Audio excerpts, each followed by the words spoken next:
sampai ke hutan gitu. Di hutan itu kayak ada padang gurun di sana. Padang rumput. Jadi lapangan gede, luas, berhenti semua truk di sana. Terus saya bilang, ini mau jualan ke siapa? Itu di hutan nggak ada orang kan. Tunggu katanya. Nanti sebentar lagi kamu lihat. Bener. Sebentar, saya lihat tuh orang dari berbagai datang tuh. Dari gunung, dari balik-balik pohon, orang banyak Pak. Itu ratusan lah. Mungkin 500 orang ada itu ya, waktu itu datang. Ya itu, mereka datang, kita bagi-bagi sembako ke mereka. Dari situ saya baru bisa melihat, wah pertanian itu susah ya ternyata. Benar-benar mengandalkan alam yang kadang-kadang nggak toleransi dengan kita gitu. Udah enak di Amerika, taraf hidup, pendapatan, kenyamanan, semua sudah dapat lah di sana. Sudah terbiasa kan di sana juga. Pulang Indonesia, buat apa gitu. Saya merasa terpanggil ya, untuk pulang Indonesia itu sebenarnya dari batin saya sendiri gitu ya, dari diri saya sendiri nih. Saya mau melepaskan apa yang saya punya di Amerika, yang sudah saya bangun 22 tahun. Saya punya perusahaan 3 di sana, Mas. Ya, saya punya import-ekspor, punya restoran, punya properti bisnis dan sebagainya. Itu semua saya tinggalkan. Karena saya mau mengabdi buat negara saya gitu.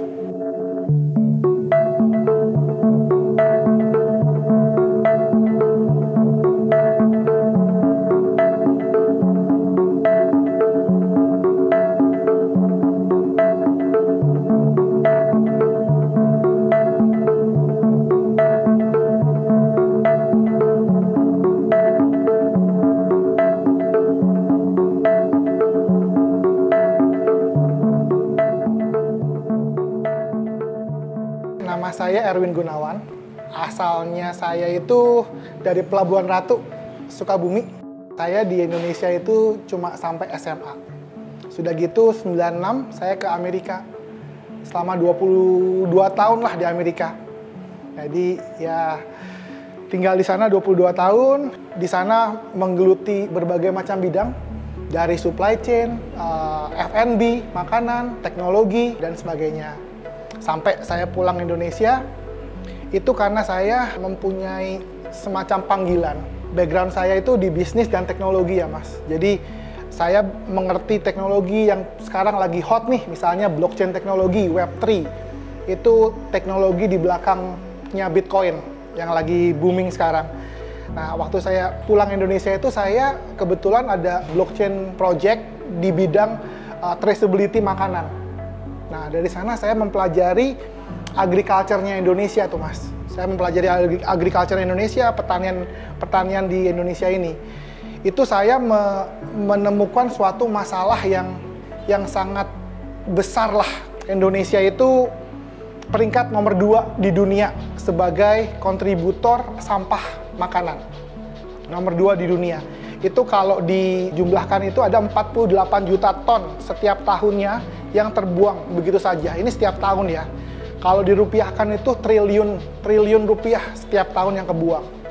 Nah, itu masalah yang sangat besar tuh menurut saya.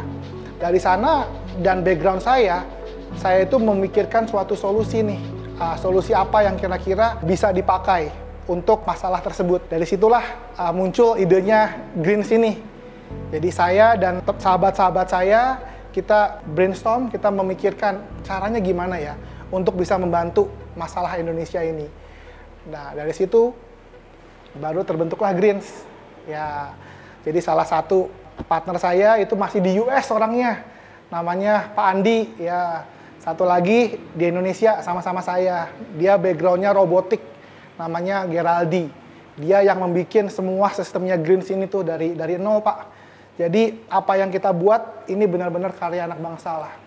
Di US itu saya macam-macam, Mas.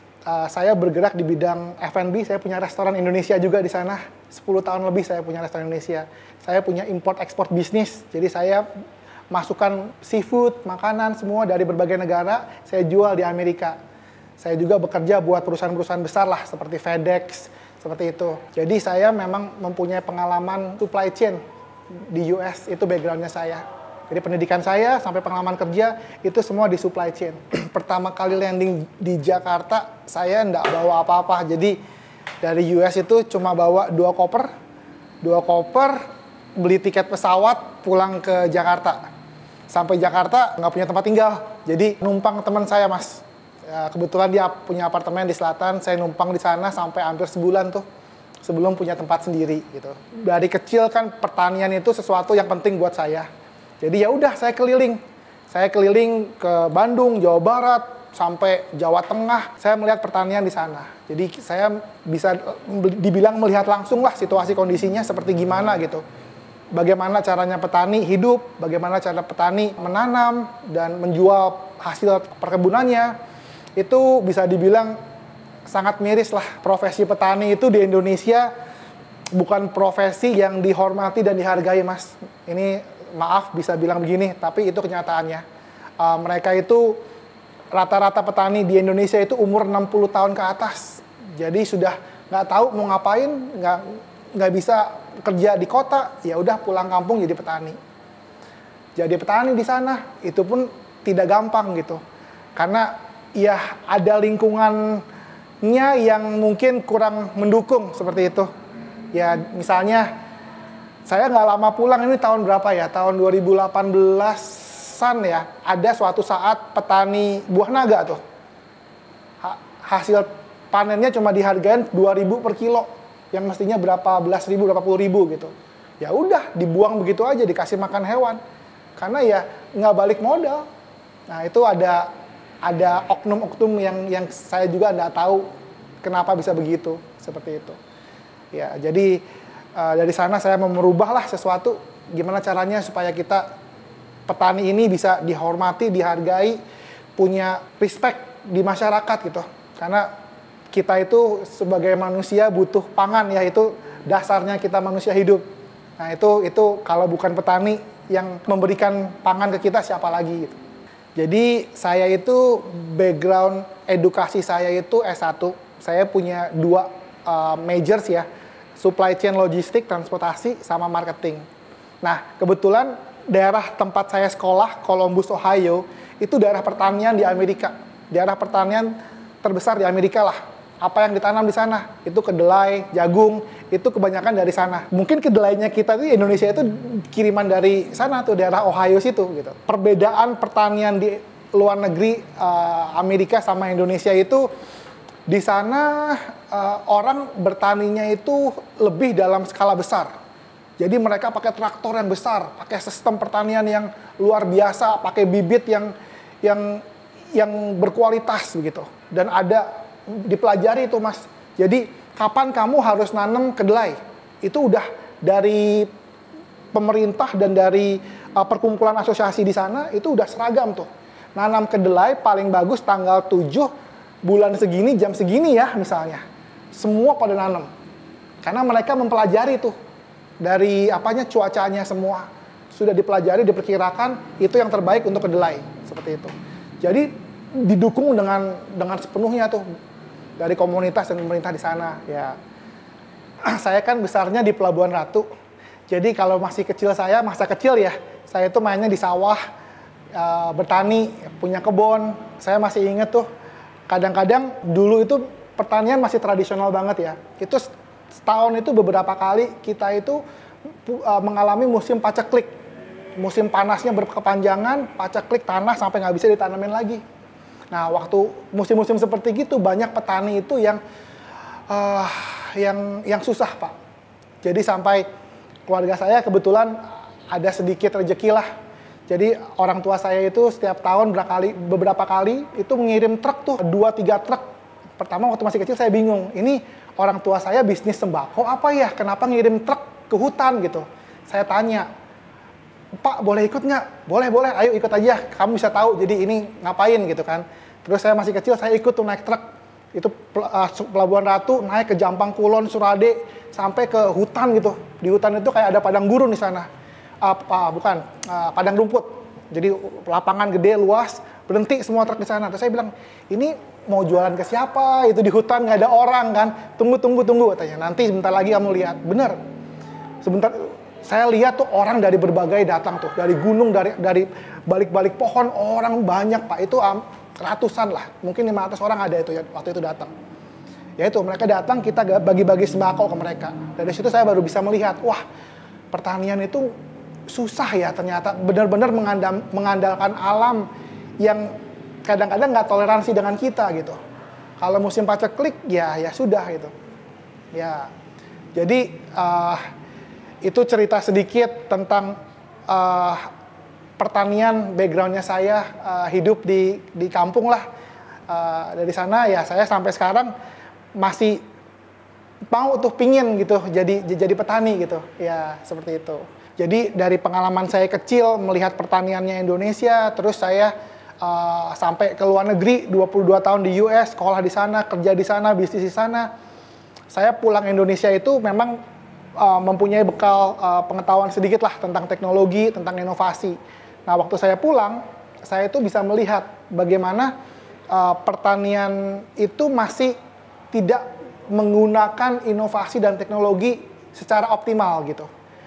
Industri-industri lain seperti fintech, mestinya perbankan, e-commerce, perdagangan online itu benar-benar menggunakan teknologi tuh.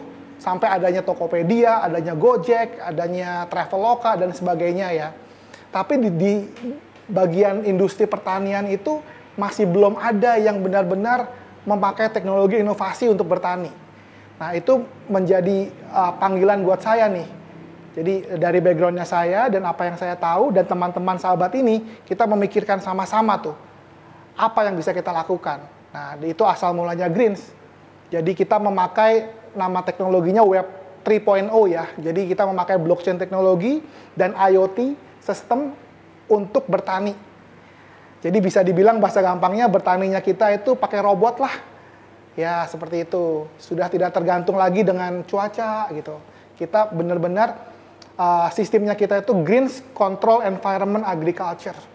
Artinya apa? Kita benar-benar mengontrol, memanage environment-nya tanaman-tanaman yang kita tanam sesuai dengan kebutuhan tanaman tersebut. Seperti itu, Mas. Jadi dari suhunya, dari CO2-nya, dari spektrum cahayanya, sampai nutrisinya, pengairannya, semuanya kita kontrol sesuai kebutuhan tanaman yang kita tanam. Kebetulan memang saya itu sedang mempelajari teknologi blockchain ya. Teknologi blockchain itu teknologi terbaru yang kita punya saat ini nih, yang dipakai oleh banyak company sudah di dunia gitu. Dipakainya buat apa? Mereka biasa makainya untuk cryptocurrency, makainya untuk Bitcoin seperti gitulah. Ya untuk perbankan, untuk finance kebanyakan. Tapi teknologi itu bisa dikembangkan untuk berbagai macam hal, Mas. Jadi saya punya background di sana dan saya punya impian lah untuk memperbaiki pertanian di Indonesia nih. Nah, pas saya pulang, saya itu melihat ada kesempatan nih dari teknologi blockchain ini, IoT, sensoring system itu kita padukan untuk membuat semacam teknik pertanian secara optimal dengan memakai sistem.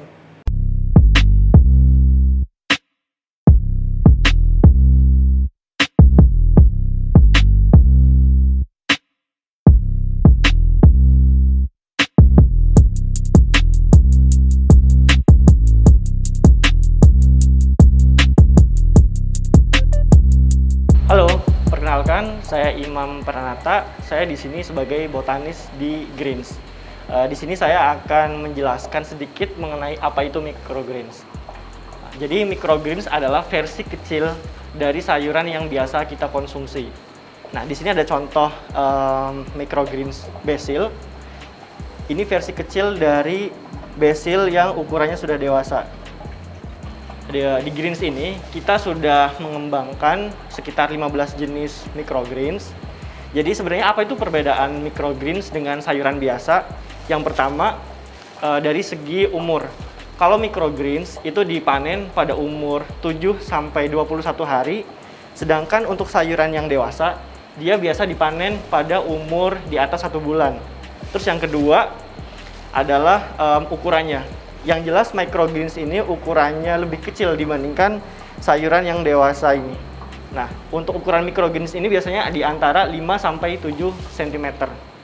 Terus yang ketiga, perbedaan microgreens dengan sayuran biasa adalah microgreens mempunyai kandungan nutrisi 10 sampai 40 kali lipat dibandingkan dengan sayuran yang biasa. Terus yang terakhir, biasanya microgreens itu memiliki rasa yang lebih spesifik, yang lebih berasa dibandingkan sayuran yang biasanya itu. Nah, jadi untuk microgreens ini sebenarnya bisa kita tanam di mana aja dan sama siapa aja. Tetapi untuk hasil yang dihasilkan nanti ketika panen itu sangat berbeda kalau kita menanam di green spot ini sama di kalau kita nanam di luar sana. Karena yang kita tanam di sini semuanya sudah kita kontrol dari semua lingkungannya. Sedangkan kalau di luar, nanam di outdoor, itu pasti ada faktor eksternal, faktor lingkungan yang bakal berpengaruh dari segi hasilnya. Nah, kalau misalnya kita nanam di outdoor, di greenhouse itu kan masih mengandalkan cahaya matahari. Jadi misalnya satu tanaman ini butuh 14 jam penyinaran setiap hari. Tetapi kalau di luar, kondisi di luar tidak bisa memprediksikan. Misalnya ada mendung atau hujan, itu jadi kepotong 3 jam. Harusnya dia dapat 14 jam per hari, dia cuma dapat 11 jam per hari. Jadi itu akan mempengaruhi hasilnya. Microgreens ini sangat bagus dikonsumsi untuk semua kalangan, dari anak-anak, remaja, dewasa, sampai orang tua. Jadi untuk semua jenis tanaman, pada dasarnya bisa kita tumbuhkan di green spot ini. Seperti yang ada contohnya ini satu green spot, ini kita bisa menanam berbagai macam jenis tanaman. Ini ada parsley, terus ada coriander, ini ada marigold, edible flower, terus ada microgreens. Bahkan kita juga sudah bisa menumbuhkan dan membuahkan buah stroberi. Ini contohnya, red sorrel. Jadi ini dia asli tanaman dari subtropis. Jadi dia harus tumbuh di kondisi dingin. Nah, kalau kita nanam di luar, terutama di Jakarta kayak gini, ini tidak bisa karena suhu di luar terlalu panas. Makanya kita di sini bisa menumbuhkan red sorrel ini dengan green spot. Selain itu juga ya, stroberi juga. Stroberi ini kan dia butuh kondisi dingin. Nah, ketika kita nanamnya di luar, seperti di kota Jakarta ini tidak bisa berbuah. Ataupun jika berbuah, kualitasnya pasti akan lebih rendah dibandingkan kalau kita nanam di green spot ini.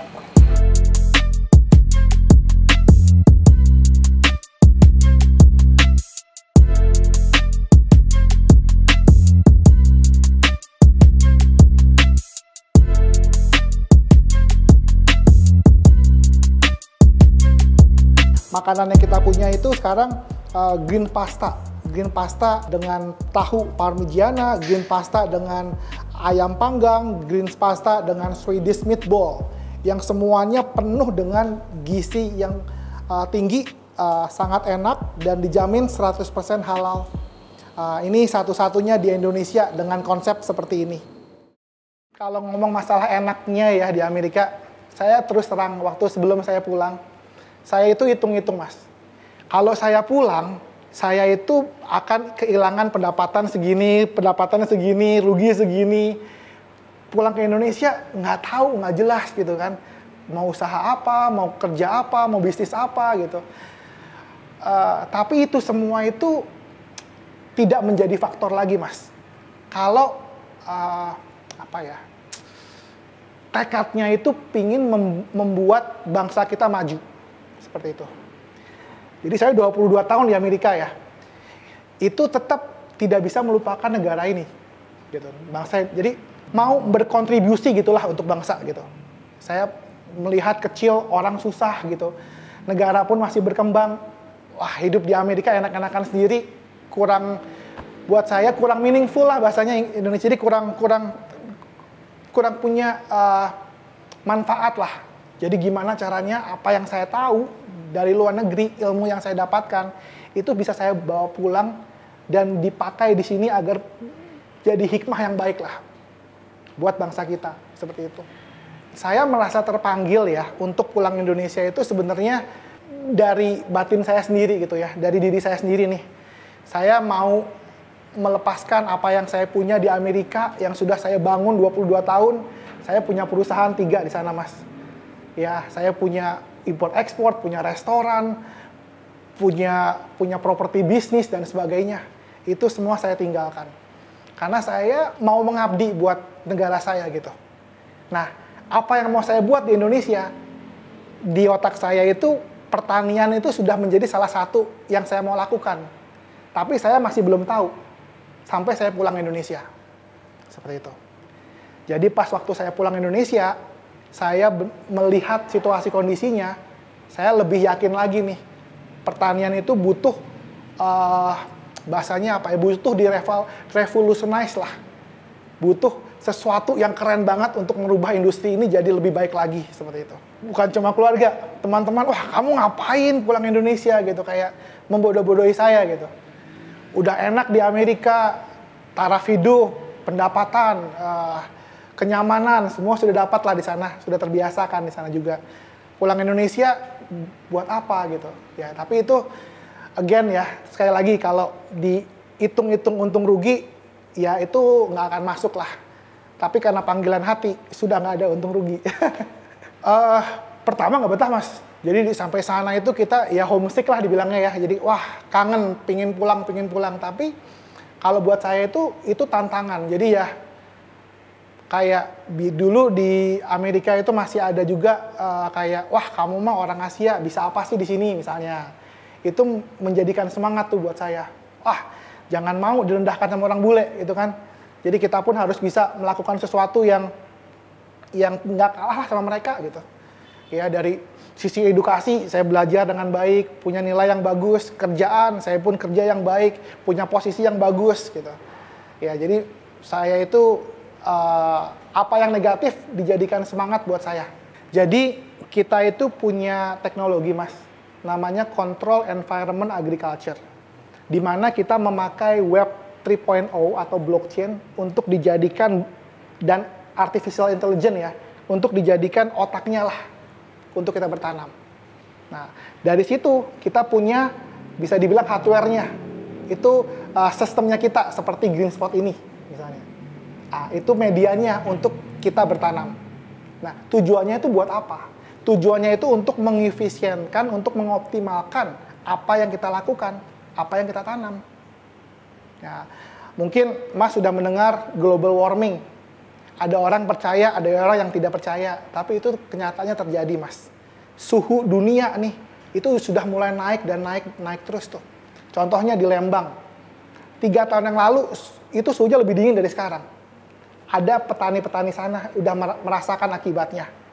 Dulu nanam ini tumbuh, nanam ini optimal, panennya banyak. Sekarang tidak bisa. Itu sudah terjadi. Ya, jadi sistemnya Greens ini itu sudah nggak perlu matahari lah, tidak perlu cuaca lagi seperti gimana di luar. Kita benar-benar mengontrol semua aspek untuk bertanam di sistemnya kita, mas. Jadi konsepnya di Greens itu adalah sistem pangan hyperlokal, di mana apa yang kita tanam, apa yang kita tumbuhkan itu bisa dibilang superfood, microgreens gitu. Microgreens itu mempunyai nutrisi 40 kali lipat lebih tinggi daripada sayuran biasanya. Nah, microgreens yang kita tanam itu kita panen, kita olah, kita masak, jadi makanan jadi yang bisa dibeli di Gojek, GoFood, di Jakarta sekarang ini. Itu di satu tempat, Pak. Iya. Jadi dari kita menanam, panen, sampai mengolah semuanya di satu tempatnya kita dinamakan Greens Kitchen. Nah, itu makanan jadi itu bisa dinikmati oleh banyak orang. Tanaman yang kita tanam sekarang itu adalah microgreens. Itu seperti ini tanamannya. Ini penuh dengan nutrients, dengan micronutrients lebih tepatnya. Micronutrients itu apa? Itu vitamin A, vitamin B, vitamin C, dan sebagainya.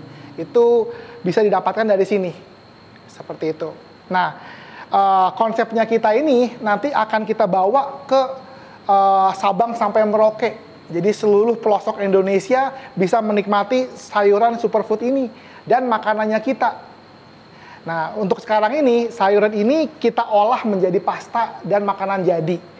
Nanti ke depannya harapan kita di setiap rumah mungkin bisa punya GreenSpot masing-masing. Setiap daerah, setiap tempat bisa bertanam, bisa menikmati microgreens ini.